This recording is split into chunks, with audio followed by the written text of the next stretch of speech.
요한복음 16장 10절 말씀 계속 봐요. 의에 대하여라 함은 요거 잘 가르쳐 준다고 했잖아요. 죄에 대해서, 의에 대해서, 심판에 대해서 하나님이 잘 가르쳐 준다. 성령님이 오셔서 잘 가르쳐 준다 그랬잖아요. 그러니까 의에 대하라는 건 뭐냐? 아버지께로 내가 간다. 근데 의라고 하는 이 단어가 디카이오시네라는 단어예요. 디카이오시네. 이 디카이오시네는 공정, 공의, 칭의, 그러니까 공정하단 말입니다. 교회 다녀도요, 건강을 해치는 사람들이 있습니다. 교회 안 다녀도 건강한 사람들이 있습니다. 왜 그런지 알아요? 교회 안 다녀도 그냥 기쁘게 살고 행복하게 살고 이런 사람들이 있어요. 성격적으로. 근데 교회를 다녀도 스트레스를 많이 받는 취약점이 있는 사람이 있고요, 뭔가 막 부정적이고 힘들어하고 이런 사람들이 있어요. 그런 사람들이 교회 다니면 교회 안에서도 병 걸립니다. 여러분, 그렇게 되면 취약점이에요. 의사들은 그렇게 하지 말라 그러거든요. 스트레스 너무 많이 받지 말라 그러거든요. 신경 너무 예민하지 말라 그러거든요. 그 병 난다고 그러거든요. 그러면 이런 거에 대해서 하나님이 똑같이 해줘야지. 교회 다니니까 스트레스 받고 신경 많이 쓰고 신경 예민해도 병 안 걸리고, 교회 안 다니니까 스트레스 안 받고 막 활기차게 살고 기쁨으로 살고 막 그래도 병 엄청 막 내려주고, 이러면 공정하지 않잖아요. 잘 생각해 보라고. 하나님 입장도 생각해 보셔야지. 그 사람들도 하나님의 백성이고 우리도 하나님의 백성이잖아요. 그러니까 공정해야 된다고요. 그 공정한 게 의로움이란 말입니다. 여러분만 위해서 구원한 게 아니라 교회 안 다니는 사람들도 구원받은 거란 말이에요. 그 사람들도 위해서 예수님이 십자가 못 박혀 돌아가셔야지, 우리만 위해서 돌아가신 게 아니란 말이에요. 교회 안 다니는 사람들을 위해서도 예수님이 십자가 못 박혀 돌아가신 거라고요. 그렇게 공정해야 된단 말이에요. 의로움이라고 하는 건 사람의 판단 기준이 아니라고요. 하나님의 판단 기준에 있어서 의로워야 된다. 이걸 공정하다, 공의롭다, 이거를 디카이오시네라고 합니다. 율법적으로 아주 공정한 칭의, 공의로움, 누가 봐도 의롭다라고 할 때 그런 의로움이라고요. 그래야 의로운 것입니다. 이해가 되셔요, 여러분? 그러니까 교회 다닌다고 해서 너무 이렇게 막 교만하거나 잘난 척하거나 그럴 이유가 없어요. 하나님은 똑같이 사랑하시거든요. 사실 비를 교회 위에 옥상에만 비 내리고 이러지 않지 않습니까? 다른 데는 비가 다 안 내리고 여기만 비 내리게 해서 사람들이 물 들어오려면 한 교회로 찾아나와서 옥상에서 물 받아 가고 이렇게 그러지 않지 않습니까? 누구나 땅을 파면 물이 나오게 돼 있고 누구나 비는 똑같이 내리게 돼 있다. 교회 다니는 사람이나 안 다니는 사람, 이게 공정하다는 것입니다. 공의롭다. 누구나 예수를 영접하면 뭐 잘난 사람이나 못난 사람이나 많이 배운 사람이나 못 배운 사람이나 누구나 부자나 가난한 자나 누구나 예수를 믿으면 누구나 구원받게 만들어줘야죠.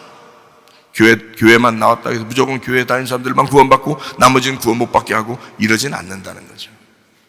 네, 공의롭다.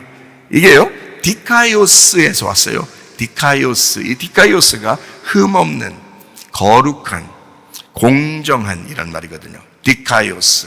이게 디케에서 왔어요. 디케. 이 디케라고 하는 게 옳은, 공의, 심판이라는 말이거든요.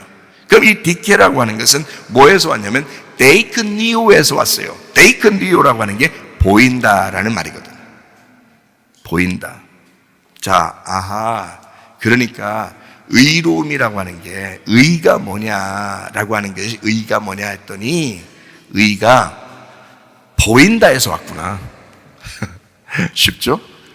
의가 보인다에서 온 거구나. 그러면 의로움이다, 의이다 그러면 보인다. 요거였구나.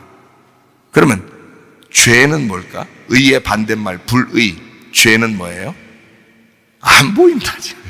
안 보인다가 돼야죠. 그렇죠? 네.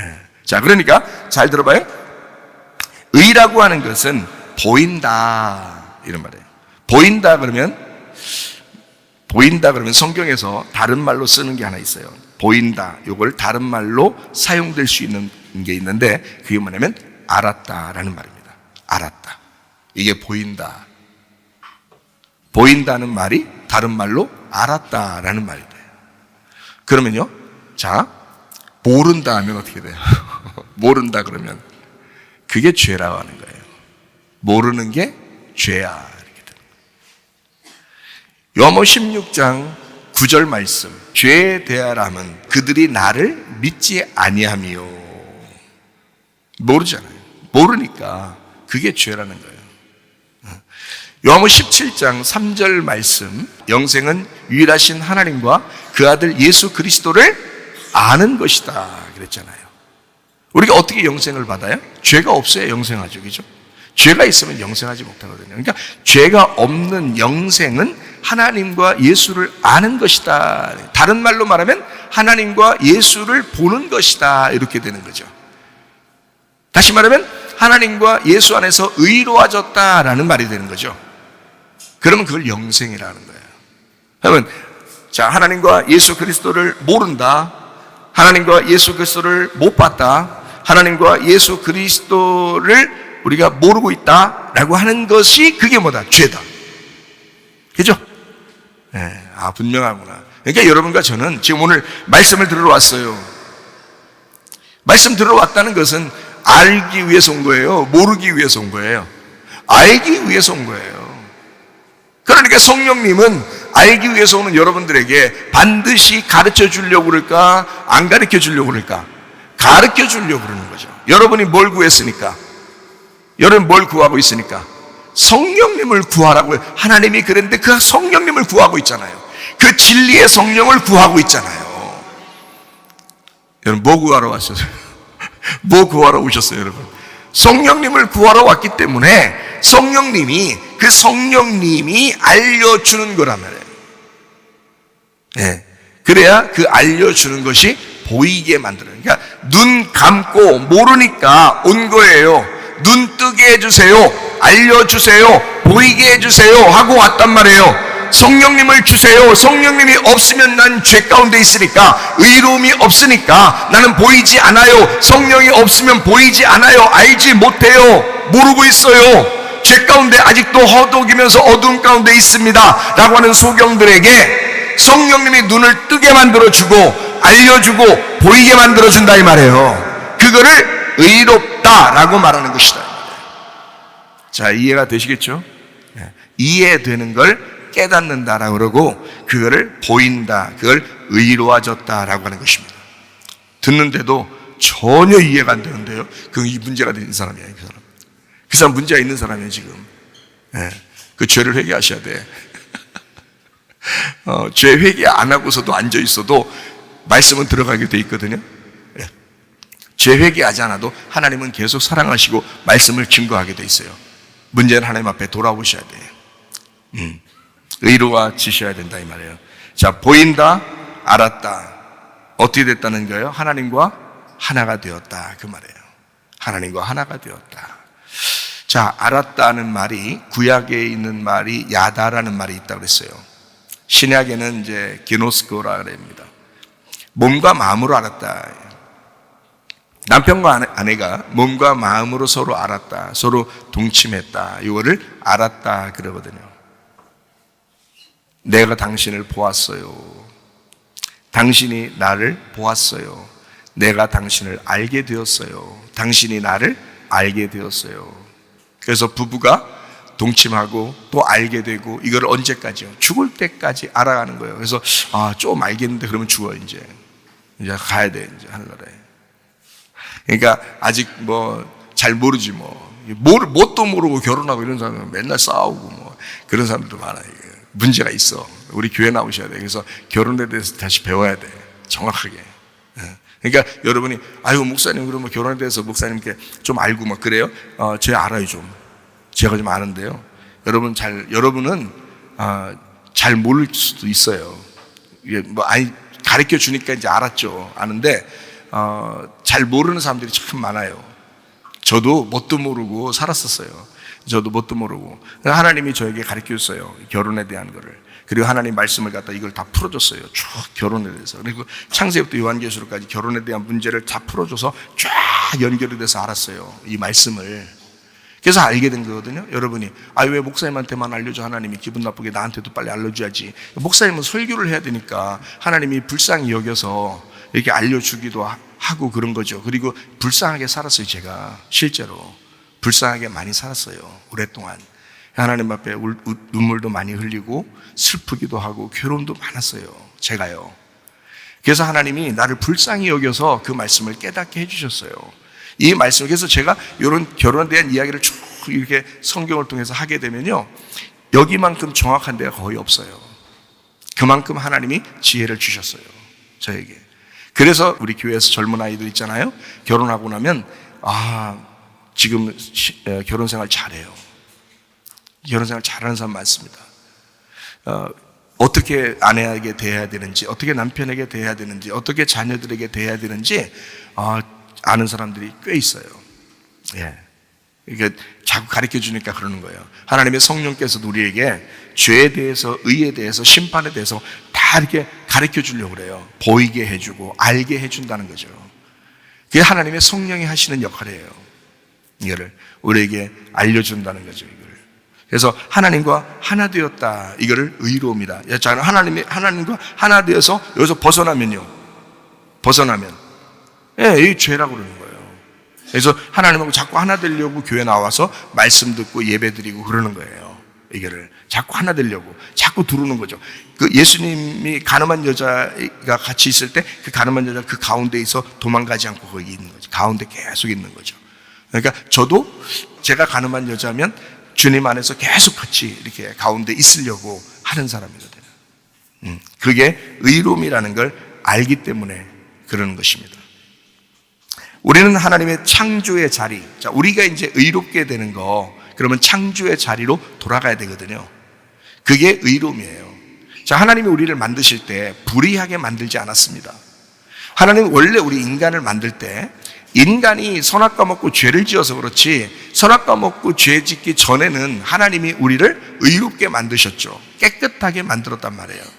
그렇죠? 하나님의 생기를 불어넣어서 깨끗하게 만드셨다고요. 그게 창조라고요. 하나님의 창조. 그래서 우리는 예수님의 의로움이라고 하는 것은 예수님이 십자가 못 박혀 돌아가시고 그리고 부활 승천하여 하나님께 돌아가는 것을 의로움이라 이렇게 말한다면, 우리의 의로움은 어떻게 될까? 우리의 의로움은 창조의 질서로 돌아가는 것입니다.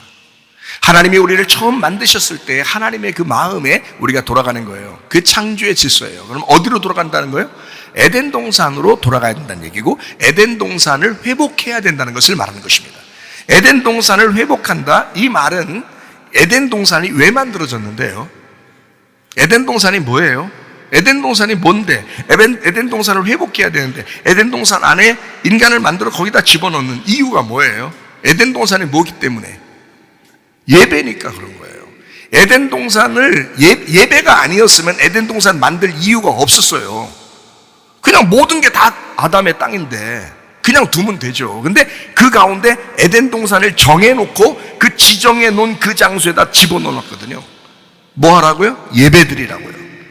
여러분, 이 세상에 그냥 우리가 살면 되는데 교회라고 하는 지정된 장소가 있다고요. 거기에 거룩하게 장소를 정해놓고 거기에서 예배를 드리게 만드는 거라고요. 에덴 동산이라고요. 이게 지금 우리의 마음이 돼야 된다는 거예요. 건물만 그런 게 아니라, 건물만이 아니에요. 건물 안에서 예배는 드리는데 마음이 하나님을 떠나면 무슨 소용이 있어요? 마음이 하나님과 연합해야죠. 건물 안에 왔지만 내 마음이 하나님과 연합해야 된다는 거예요. 그래서 건물 안에 들어왔고 하나님 안에서 내 마음도 주님 안에 있으면 예배가 성공한다. 에덴 동산이 회복되는 것이다. 에덴 동산 자체가 예배당이다. 그 당시에는 그게 예배당이라고 해요. 그래서 예배당에 아담과 하와를 놓고 예배 드리도록 만드는 거예요. 자, 무슨 말인지 알겠죠? 그러니까 예배를 회복해야 된다. 우리가 하나님께 돌아가야 된다. 의로워져야 된다라는 말은 다른 말로 말하면 무슨 말이다? 예배를 회복해야 된다. 예배를 드릴 수 있는 사람이 돼야 된다. 예, 창조의 질서로 돌아가야 된다. 재창조된 사람이 돼야 된다. 에덴 동산을 회복해야 된다. 이 말입니다. 그게 의로움이라고 하는 것입니다. 정확한 의로움을 아시겠죠? 자, 그렇게 에덴 동산을 회복해. 그러면 에덴 동산이 뭐라고요? 교회라고요. 에덴 동산이 다른 말로 뭐라고요? 그리스도라고요. 그게 하나님이십니다. 에덴 동산 자체가 하나님이라고. 에덴 동산이. 그러니까 이 땅에 다 이렇게 아담과 하와 니네 맘대로 살아. 맘대로 사는데 에덴 동산에 딱 집어넣어놨어. 너는 어디서 살아야 된다는 거야? 내 안에서 살아야 된다 이 말이야. 그 내 안이 누구 안이에요? 하나님 안에서 살아야 된다. 그게 하나님이라고요. 하나님의 품. 하나님의 품. 이게 에덴 동산이라고요. 그 에덴 동산. 그래서 에덴 동산을 회복해야 된다. 그러니까 우리는 하나님의 품 안에 들어와 있어야 되는 거예요. 그러면 의롭다. 그러니까 단순히 죄라고 하는 게 우리가 잘못해서, 의로움이라는 건 죄가 없어 또 죄를 안 짓고 이런 정도의 수준이 아니라고요. 죄라고 하는 것과 의로움이라고 하는 것은 성령님이 와야 가르쳐 주는 거예요. 성령님이 와야지만이 알 수 있는 것, 그 죄, 그 의, 이것은 완전히 반대이면서 하나님의 창조의 질서를 회복하는, 에덴 동산을 회복하는, 예배가 회복되는 하나님의 품 안에 들어가게 만드는, 그게 의로움이다. 그래서 예수 그리스도가 이 땅에서 나는 이 땅을 떠날 것이다, 이것이 의로움이다. 하나님의 품 안에 들어간다, 그것이 의로움이다. 자기의 원래 위치로 돌아가게 된다, 그것이 의로움이다 라고 하는 것을 이야기하는 것입니다. 자기의 원래 위치, 우리의 원래 위치가 어디예요? 그게 창조의 시대란 말이에요. 그 에덴 동산에 우리를 만드셨던 그곳, 거기가 우리의 원래 목적, 하나님의 목적인 원래 그 장소라고요. 거기로 돌아가야 되는 것입니다. 그냥 여러분 여기 와서 교회 대충 와서 예배 드리고 그렇게 가면 뭐 되는 줄 알고, 아닙니다. 여러분 자신이 그 에덴 동산이 회복돼야 돼요. 여러분 마음 안에. 그게 의로움이에요. 교회 나왔는데 죄 가운데 그대로 살다가 또 그대로 돌아가면 무슨 소용이 있어요? 의로워야죠. 여러분이 의로워야죠. 그래서 교회를 놓치면 안 됩니다. 하나님을 놓치면 안 됩니다. 그리스도의 몸된 교회에 소속되어 있어야 합니다. 그래야 여러분이 성공하는 거예요. 에덴 동산, 여호와 하나님, 그 안에 우리가 있어야 된다. 그래서 우리는 그렇게 돌아오는, 에덴 동산 안으로 돌아오는 것을 회복이라, 그것을 재창조다, 이렇게 표현하는, 예배다, 예배가 회복되었다, 의로워졌다, 이런 이야기를. 그래서 자기 위치로 돌아가는 거죠. 자기 위치. 이걸 이 세상에서 살아가는 동안에는 집사는 집사의 위치, 목사는 목사의 위치를 잘 지켜요. 성도는 성도의 위치를 잘 지키고요. 또 학생은 학생의 위치를 잘 지키고요. 선생님은 선생님의 위치를 잘, 이거는 이 땅에 살아가는 동안의 질서죠. 질서예요. 그 질서는 예수님 믿는 사람이라면 그 질서를 지키게 되죠. 그거를 사회성이라고 그러나 하여튼 이렇게 발전하게 되겠죠. 저도 사회성 별로 없었는데 우리 집사람 때문에 사회성을 많이 배웠는데요. 이런 질서들이 이렇게 막 생기게 되겠죠. 무질서한 사람이 갑자기 질서를 이렇게 생기게 되고, 그런 것들은 그건 이 땅에 살아가는 동안의 의로움이기 때문에 그렇습니다. 그런 것도 필요하죠. 그러나 진짜 원래 이 단어에 속해 있는 이 원래 의미, 죄와 의라고 하는 그 의미는 바로 이런 것입니다. 제가 설명해 주는 그런 내용들입니다.